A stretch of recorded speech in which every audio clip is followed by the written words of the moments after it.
ठाकरे राष्ट्रीय स्मारक न्यासाच्या अध्यक्षपदी उद्धव ठाकरेंची नियुक्ती, तर सुभाष देसाईंची सचिव, आदित्य ठाकरेंची सदस्यपदी नियुक्ती, राज्य सरकारची घोषणा।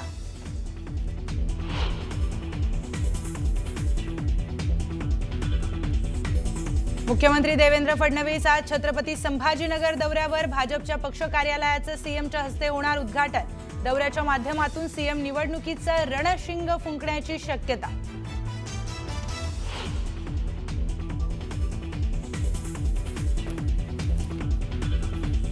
आज सकाळी मनसे पदाधिकाऱ्यांची राज ठाकरेंच्या निवासस्थानी महत्त्वाची बैठक। मुंबई महापालिका निवडणुकीसाठी मनसेची खलबत, प्रत्येक वार्ड संदर्भात चाचपणी सुरू।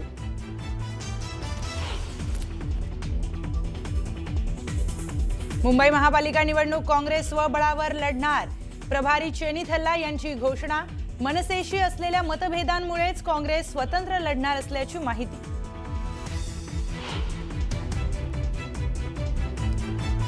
सोलापुरात भाजपचा शिंदेंना धक्का, शिवसेनेचे दिग्विजय बागल हजारो कार्यकर्त्यांसह करणार भाजपमध्ये प्रवेश।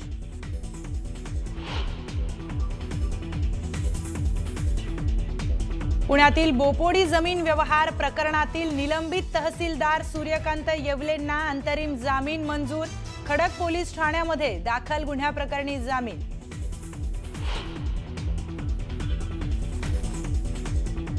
माझ्या मुलीचं लग्न साखरपुड्यापेक्षा टोलेजंग करणार, कीर्तनकार इंदोरीकर महाराजांचा टीकाकारांवर निशाणा।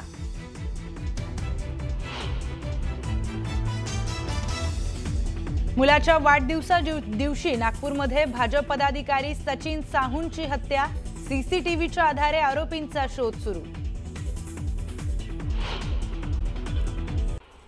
मुंबई लोकलच्या तिन्ही मार्गांवर आज मेगा ब्लॉक घेण्यात येणार असल्याने प्रवाशांचा खोळंबा होणार आहे। ब्लॉक कालावधीमध्ये करी रोड, चिंचपोकळी, मस्जिद बंदर या स्थानकात लोकल थांबणार नाहीत।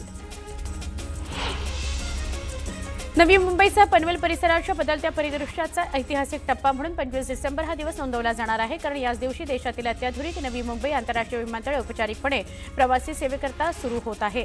या विमानतळाचं उद्घाटन देशाचे पंतप्रधान नरेंद्र मोदी यांच्या हस्ते 8 ऑक्टोबरला होणार होतं। उद्घाटनानंतर केवळ 2 महिन्यांमध्ये विमानतळ पूर्ण क्षमतेने उड्डाण सेवेकरता सज्ज झालं आहे। 6 महिन्यांच्या प्रदीर्घ कालावधीमध्ये कडाक्याची थंडी पडणार आहे हे नक्की असताना सातारा जिल्ह्यात सलग 4-5 दिवसांपासून थंडी वाढत चाललेली आहे। विशेषतः रिकाम्या शेतात, शिवारं आणि नद्यांकाठी थंडीचा चांगलाच कडाका जाणवतो आहे। दिवसाही हवेत गारठा राहत असून संध्याकाळपासून कडाक्याची थंडी सुरू होत आहे। तिकीट खिडकीसमोर रांगेत उभे न राहता प्रवाशांना सहज रेल्वेचे तिकीट मिळावं याकरता मध्य रेल्वे नवनवीन योजना आखते आहे। आता प्रवाशांना जलद गतीने तिकीट मिळवण्याकरता मध्य रेल्वेनं मोबाईल यूटीएस सहाय्यकांची नेमणूक केली असून या कर्मचाऱ्यांद्वारे झटपट तिकीट दिलं जातं। या नव्या सेवेमुळे केवळ 15 दिवसांच्या कालावधीमध्ये 22 लाखांचं उत्पन्न मध्य रेल्वेला मिळालं आहे। दिव्यामध्ये सावळाराम स्मृती इमारतीच्या गॅलरीचा स्लॅब कोसळला। स्लॅब कोसळताच परिसरात एकच गोंधळ उडाला। ही इमारत जुनी आणि धोकादायक श्रेणीमध्ये येत असल्याची माहिती समोर आलेली आहे। जळगाव जिल्ह्यातील 16 नगरपालिका आणि 2 नगरपरिषदेच्या निवडणूक प्रक्रियेला वेग आला असून अर्ज दाखल करण्याकरता आता केवळ 2 दिवस शिल्लक आहेत।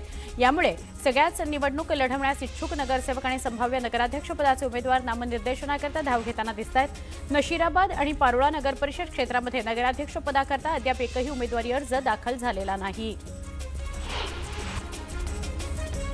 जळगाव शहर नगरपालिका निवडणुकीची धामधूम वाढत असताना शिवसेना शिंदे गटाला राजकीय बूस्टर मिळाला आहे।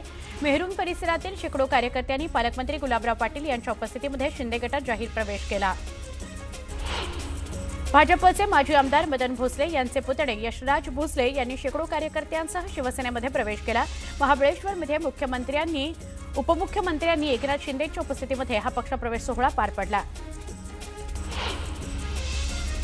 कोल्हापुरामध्ये जिल्ह्यातील जयसिंगपूर नगरपालिकेच्या नगराध्यक्षपदाकरता संजय पाटील यड्रावकर यांनी उमेदवारी अर्ज दाखल केला। यावेळी महायुतीतील घटक पक्ष आणि यड्रावकर गटानं बाईक रॅली काढली, जोरदार शक्ती प्रदर्शन केलं।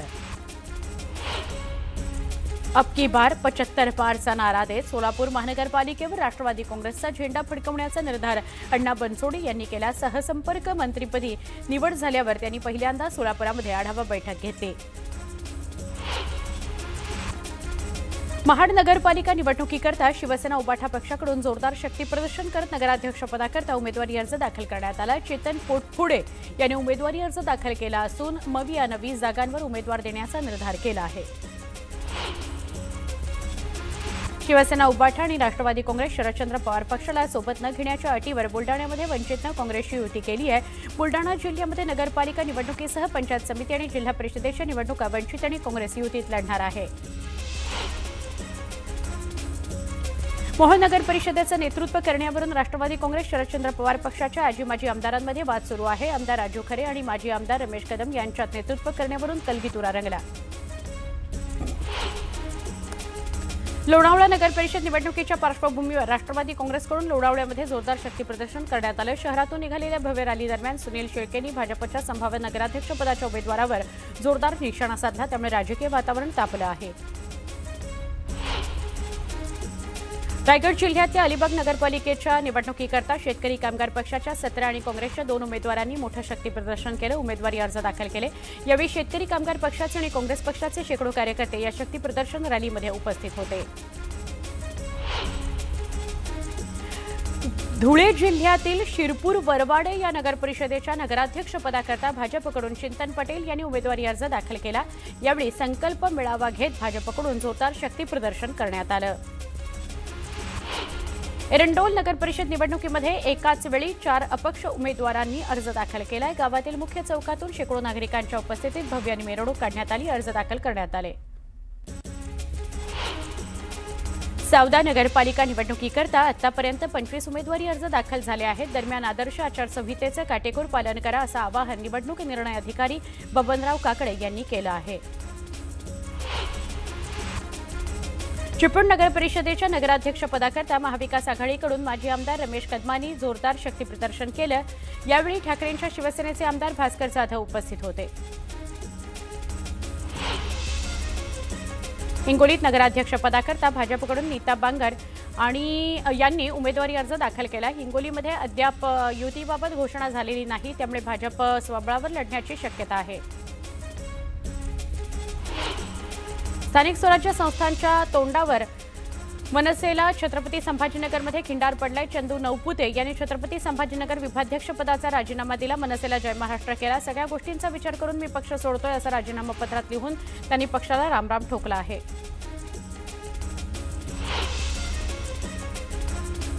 नागपूरमधील बाळापूरचे माजी आमदार बळीराम शिरसकरांनी भाजपचे प्रदेशाध्यक्ष रवींद्र चव्हाणांच्या उपस्थितीत भाजपमध्ये प्रवेश केला। नागपूरमध्ये आमदार निवासात पक्षप्रवेश पार पडला।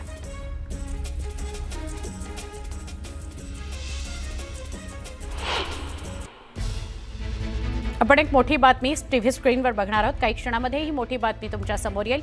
ही बातमी आहे बाळासाहेब ठाकरे राष्ट्रीय स्मारक न्यास अध्यक्षपदासंदर्भातली। उद्धव ठाकरे, सुभाष देसाई सचिव आदित्य ठाकरेंची सदस्यपदी निवड करण्यात आलेली आहे। 5 वर्षांकरता ही नियुक्ती असते। परत एकदा आपण बघूया बातमी। बाळासाहेब ठाकरे राष्ट्रीय स्मारक न्यास अध्यक्षपदावर उद्धव ठाकरे यांची नियुक्ती झालेली आहे। सुभाष देसाई सचिव असतील। आदित्य ठाकरेंची सदस्यपदी निवड करण्यात आलेली आहे। 5 वर्षांकरता ही नियुक्ती असेल। तर पराग अळवणी, शिशिर शिंदेंची 3 वर्षांकरता सदस्यपदी नियुक्ती करण्यात आलेली आहे। राज्य सरकारकडून हा शासन निर्णय समोर आलेला आहे आणि राज्य सरकारनं शासन निर्णय काढून ही घोषणा केलेली आहे। अध्यक्षपदी उद्धव ठाकरे असतील, तर सुभाष देसाई हे सचिव असतील, आदित्य ठाकरे हे सदस्य असतील आणि आदित्य ठाकरेंबरोबरच पराग अळवणी, शिशिर शिंदे यांची सुद्धा 3 वर्षांकरता सदस्यपदी नियुक्ती करण्यात आलेली आहे। आदित्य ठाकरेंची 5 वर्षांकरता, शिशिर शिंदे, पराग अळवणी यांची 3 वर्षांकरता राज्य सरकारनं घोषणा केलेली आहे शासन निर्णय काढून।